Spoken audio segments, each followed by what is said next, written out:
사상 초유의 사태가 터졌습니다. 영국 전역이 들끓고 있습니다.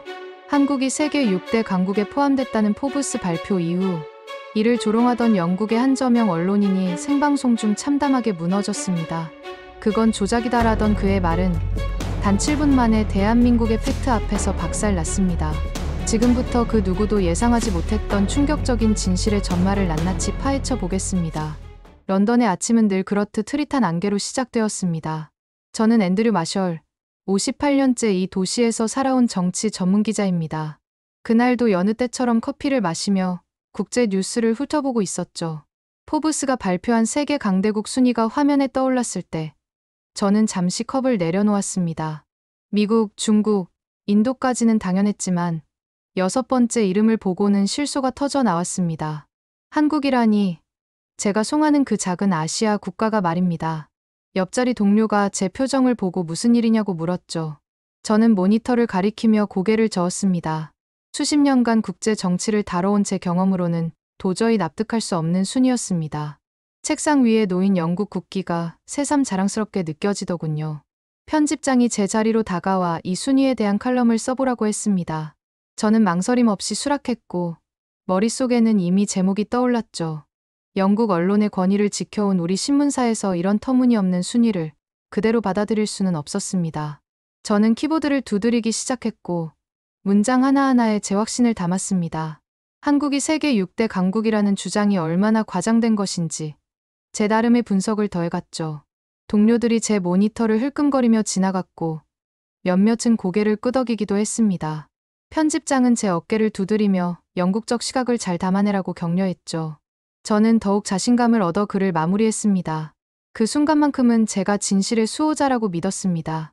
하지만 그것이 제 오만함의 시작이었다는 것을 그때는 몰랐죠. 칼럼이 게재된 다음 날 예상치 못한 연락이 왔습니다. 발신자는 제이민이라는 한국계 유학생이었는데 정중한 어투로 제 글을 읽었다고 했죠. 그는 제가 쓴 내용에 대해 직접 확인해 볼 기회를 갖고 싶다고 제안했습니다. 처음에는 대수롭지 않게 여겼지만 그의 진지한 태도에 뭔가 끌리는 것이 있었죠.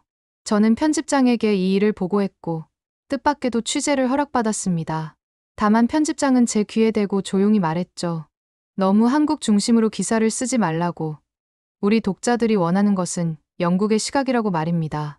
저는 고개를 끄덕이며 그의 사무실을 나왔습니다.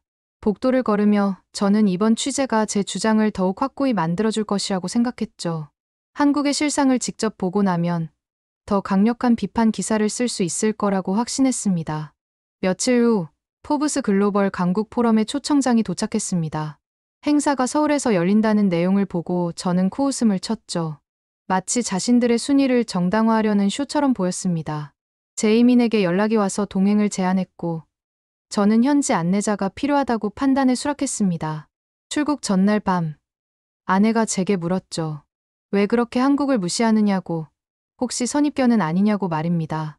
저는 단호하게 고개를 저으며 사실을 확인하러 가는 것뿐이라고 대답했습니다. 하지만 그녀의 눈빛에는 걱정이 담겨 있었죠. 가방을 챙기며 저는 동료들에게 보낸 메시지를 떠올렸습니다. 곧 한국의 허상을 벗겨내는 특종을 쓰겠다고 장담했던 그 메시지를 말입니다. 공항으로 향하는 택시 안에서 런던의 야경이 유독 아름답게 느껴졌습니다. 인천공항에 도착했을 때 제 눈앞에 펼쳐진 광경은 예상과 달랐습니다. 거대한 유리 천장 아래로 쏟아지는 햇살이 대리석 바닥에 반사되어 눈부셨죠. 곳곳에서 로봇들이 짐을 운반하고 있었고 안내 스크린들은 여러 언어로 정보를 제공하고 있었습니다.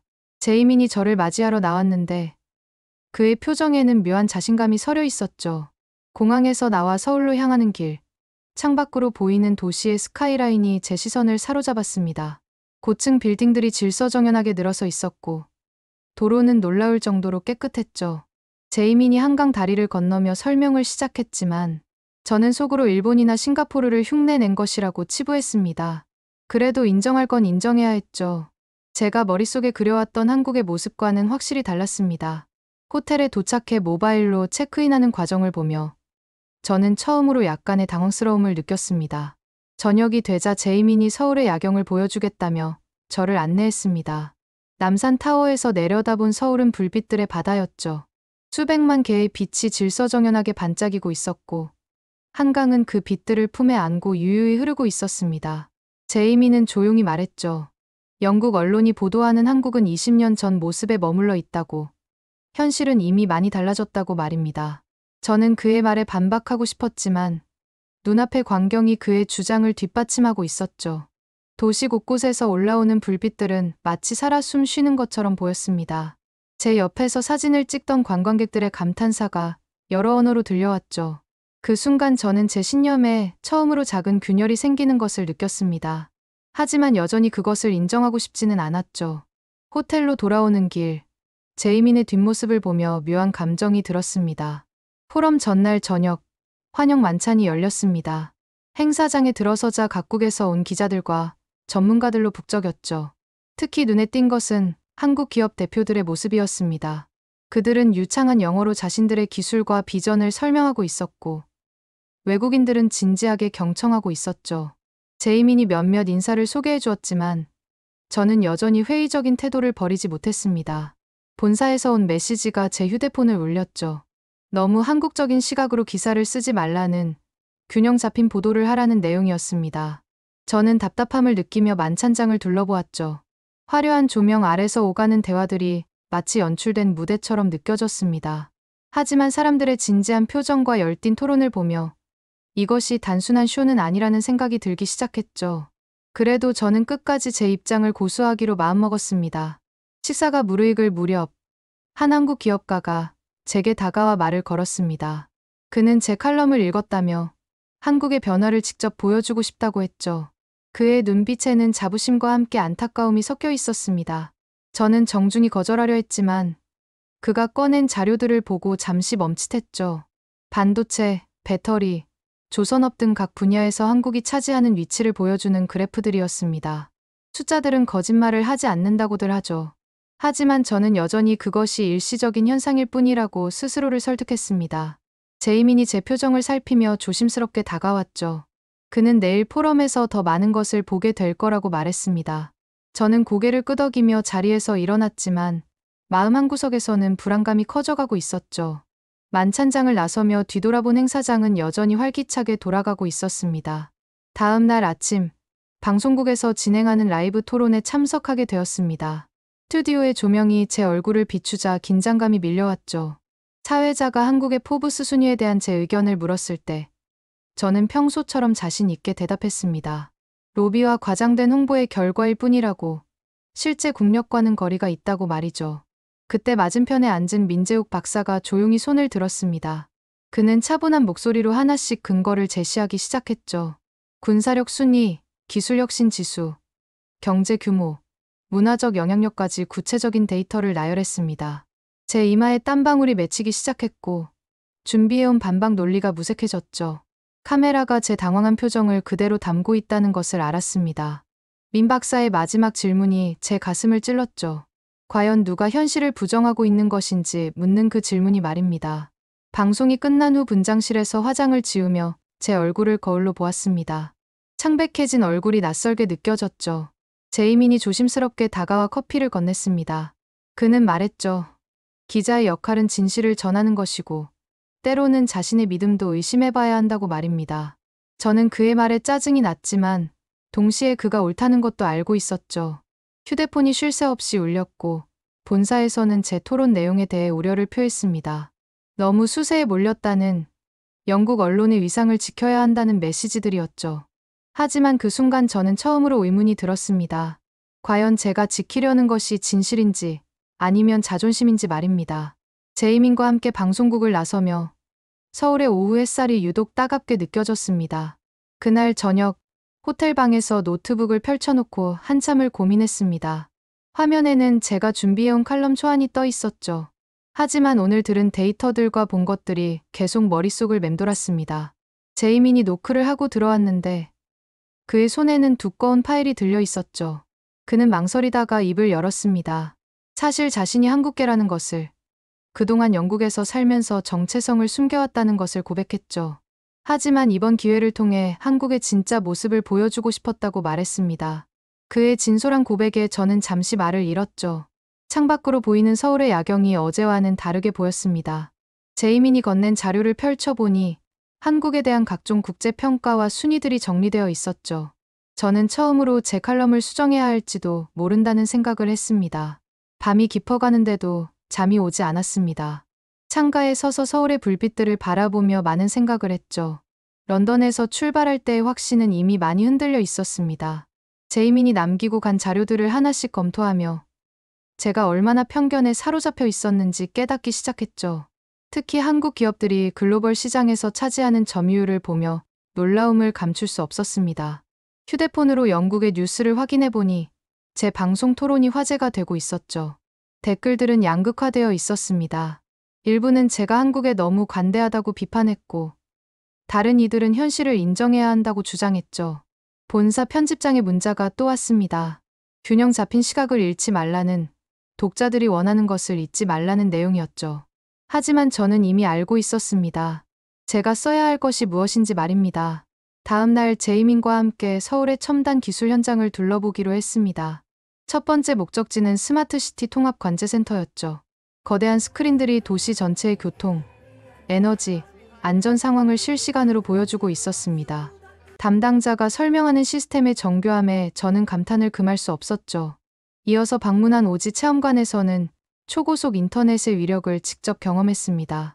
홀로그램으로 진행되는 회의, 실시간 원격 수술 시연을 보며 미래가 이미 여기 있다는 생각이 들었죠. 제이미는 이것이 한국 전역에 구축되고 있다고 설명했습니다. 무인 편의점에서 물건을 구매하는 과정도 신기했죠.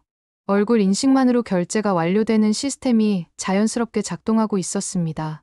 거리를 걸으며 저는 인정할 수밖에 없었습니다.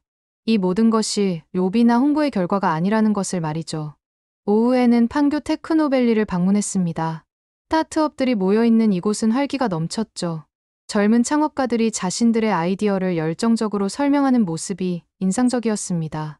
한 AI 기업의 대표는 자신들이 개발한 기술이 이미 유럽 시장에 진출했다고 자랑스럽게 말했죠. 또 다른 바이오 기업은 혁신적인 신약 개발 과정을 보여주었습니다. 이들의 눈빛에서 저는 미래를 보았죠. 제이민이 말했습니다. 이것이 한국이 세계 6위에 오른 진짜 이유라고, 기술과 혁신에 대한 끊임없는 도전이라고 말이죠. 반도체 연구소를 둘러보며 저는 완전히 압도당했습니다. 최첨단 장비들과 연구원들의 전문성은 세계 최고 수준이었죠. 돌아오는 길, 저는 제이민에게 말했습니다. 이제 알 것 같다고, 왜 한국이 그 자리에 있는지 말입니다. 그날 밤 호텔로 돌아와 저는 새로운 칼럼을 쓰기 시작했습니다. 제목은 더 이상 조롱이 아닌 인정의 의미를 담기로 했죠. 하지만 본사의 압박은 계속되었습니다. 편집장과의 화상회의에서 그는 분명히 말했죠. 독자들이 원하는 것은 영국의 우월함을 확인하는 기사라고. 너무 한국을 띄우면 신뢰를 잃는다고 말입니다. 동료 기자들도 걱정스러운 메시지를 보내왔죠. 하지만 저는 이미 결심했습니다. 진실을 외면하고 쓴 기사는 결국 독자들을 기만하는 것이라고 생각했죠. 제이민이 가져다 준 차를 마시며 저는 계속 글을 썼습니다. 한국이 어떻게 짧은 시간에 이런 성과를 이뤄냈는지, 그들의 노력과 혁신이 어떤 것이었는지 하나씩 정리했죠. 새벽이 되어서야 초고를 완성했고, 잠시 망설인 끝에 임시 저장 버튼을 눌렀습니다. 포럼 당일, 메인 행사장은 각국의 전문가들로 가득했습니다. 기조연설에서는 변화하는 세계 질서와 새로운 강국들의 부상에 대해 다뤘죠. 한국 대표의 발표 차례가 되자 저는 귀를 기울였습니다. 그는 한국의 성장 스토리를 담담하게 풀어나갔죠. 전쟁의 폐허에서 시작해 선진국 반열에 오르기까지의 여정, 그 과정에서의 도전과 혁신을 설명했습니다. 특히 인상적이었던 것은 실패를 두려워하지 않는 도전 정신이었죠. 패널 토론 시간에 저도 질문을 했습니다. 어떻게 이런 변화가 가능했는지, 비결이 무엇인지 물었죠. 그의 대답은 간단했습니다. 끊임없는 학습과 개선, 그리고 세계와 함께 성장하려는 열린 마음이라고 했죠. 행사장을 나서며 저는 많은 것을 느꼈습니다. 한국이 가진 것은 단순한 기술이나 경제력이 아니라 미래를 향한 비전과 실행력이었죠. 점심시간에 제이민과 함께 근처 식당에서 식사를 했습니다. 그는 제게 물었죠. 이제 어떤 기사를 쓸 것인지, 여전히 예전의 입장을 고수할 것인지 말입니다. 저는 잠시 침묵했다가 대답했습니다. 기자의 첫 번째 의무는 진실을 전하는 것이라고. 이제는 제가 본 것을 솔직하게 쓸 것이라고 말이죠. 제이민의 얼굴에 미소가 번졌습니다. 그는 자신도 영국에서 한국인으로서의 정체성을 숨기며 살았던 것이 부끄럽다고 고백했죠. 이제는 당당하게 한국계 영국인임을 밝히고 싶다고 말했습니다. 저는 그의 용기에 감동했죠. 식사를 마치고 나오며 보니 거리에는 다양한 국적의 사람들이 오가고 있었습니다. 서울은 이미 국제도시가 되어 있었고 세계가 한국을 주목하고 있었죠. 저는 호텔로 돌아가 다시 노트북을 열었습니다. 오후 내내 저는 기사를 다듬고 또 다듬었습니다. 제목은 결국 이렇게 정했죠. 왜 한국은 진짜 세계 6대 강국인가? 한 영국 기자의 고백이라고 말입니다. 본문에는 제가 겪은 인식의 변화 과정을 솔직하게 담았습니다. 처음에 회의와 조롱, 그리고 직접 목격한 한국의 저력, 마침내 인정하게 된 과정까지 모두 적었죠. 특히 강조한 것은 한국이 보여준 것이 일시적 현상이 아니라 지속 가능한 성장 모델이라는 점이었습니다. 기술 혁신, 교육에 대한 투자, 글로벌 마인드, 도전 정신 등이 어우러진 결과라고 분석했죠. 물론 본사에서는 난색을 표할 것이 분명했습니다. 하지만 저는 이미 마음의 준비가 되어 있었죠. 저녁이 되자 제이민이 찾아와 제 기사를 읽어보고 싶다고 했습니다. 그의 눈가가 촉촉해지는 것을 보며 저는 제대로 쓴 것 같다는 확신이 들었죠. 마감 시간이 다가오자 본사와 마지막 통화를 했습니다. 편집장은 여전히 우려를 표했죠. 이런 논조의 기사가 우리 신문의 정체성과 맞는지, 독자들이 받아들일지 의문이라고 했습니다. 저는 차분하게 대답했습니다. 언론의 역할은 독자들이 듣고 싶어하는 것을 쓰는 것이 아니라 그들이 알아야 할 진실을 전하는 것이라고 말이죠. 긴 침묵이 이어졌고 결국 편집장은 한숨을 쉬며 말했습니다. 당신의 이름으로 나가는 기사니 책임도 당신이 지라고 말이죠. 전화를 끊고 나서 저는 깊게 숨을 들이쉬었습니다. 그리고 마침내 전송 버튼을 눌렀죠. 창밖으로 서울의 밤이 깊어가고 있었습니다. 어딘가에서 들려오는 도시의 소음이 오늘따라 생동감 있게 느껴졌죠. 저는 노트북을 닫고 제이민에게 메시지를 보냈습니다. 기사를 보냈다고, 이제 시작이라고 말입니다. 다음 날 아침, 예상대로 큰 파장이 일었습니다. 제 기사는 온라인에서 빠르게 퍼져나갔고 영국뿐만 아니라 유럽 전역에서 화제가 되었죠. 댓글은 극명하게 갈렸습니다. 일부는 저를 배신자라고 비난했고 다른 이들은 용기 있는 고백이라고 칭찬했죠. 특히 인상적이었던 것은 각국의 전문가들이 제 분석에 동의하며 추가 자료를 보내온 것이었습니다. 한국에 대한 재평가가 필요하다는 목소리가 커지기 시작했죠. 본사에서는 난리가 났습니다. 일부 임원들은 제 기사가 신문사의 명예를 실추시켰다고 주장했죠. 하지만 젊은 기자들 사이에서는 지지의 목소리도 나왔습니다. 그들은 변화하는 세계를 있는 그대로 보도해야 한다고 주장했죠. 제이민이 보내온 메시지에는 감사의 마음이 가득했습니다. 자신과 같은 한국계 유학생들이 큰 힘을 얻었다고 말이죠. 오후에 뜻밖의 연락이 왔습니다. 한국의 한 대학에서 특강을 요청한 것이었죠. 주제는 선입견을 극복하고 진실을 마주하는 언론인의 자세에 대한 것이었습니다. 저는 흔쾌히 수락했고 강연장은 학생들로 가득 찼죠. 저는 솔직하게 제 이야기를 들려주었습니다. 어떻게 편견에 사로잡혔다가 현실을 깨닫게 되었는지, 그 과정에서 무엇을 배웠는지 말이죠. 학생들의 진지한 눈빛을 보며 저는 뿌듯함을 느꼈습니다. 질의응답 시간에 한 학생이 물었죠. 영국으로 돌아가서도 이런 입장을 유지할 것인지 말입니다. 저는 주저없이 대답했습니다. 한 번 깨달은 진실은 다시 외면할 수 없다고. 앞으로도 균형 잡힌 시각으로 세계를 바라볼 것이라고 말이죠. 강연을 마치고 나오며 받은 박수 소리가 아직도 귓가에 울리는 듯했습니다. 서울을 떠나기 전날 제이민과 마지막 저녁을 함께 했습니다. 그는 이번 일을 계기로 한국계 영국인 협회에서 더 적극적인 활동을 하기로 했다고 말했죠. 저는 그의 결정을 지지한다고 말하며 앞으로도 연락을 이어가자고 약속했습니다. 식사를 하며 우리는 많은 이야기를 나눴죠. 세계가 얼마나 빠르게 변하고 있는지, 기존의 질서가 어떻게 재편되고 있는지에 대해 말입니다. 제이미는 한국의 성공이 다른 나라들에게도 희망이 된다고 말했죠. 작은 나라도 노력하면 세계 무대에서 인정받을 수 있다는 증거라고 말입니다. 저는 고개를 끄덕이며 동의했습니다. 창밖으로 보이는 한강의 물결이 달빛을 받아 반짝이고 있었죠.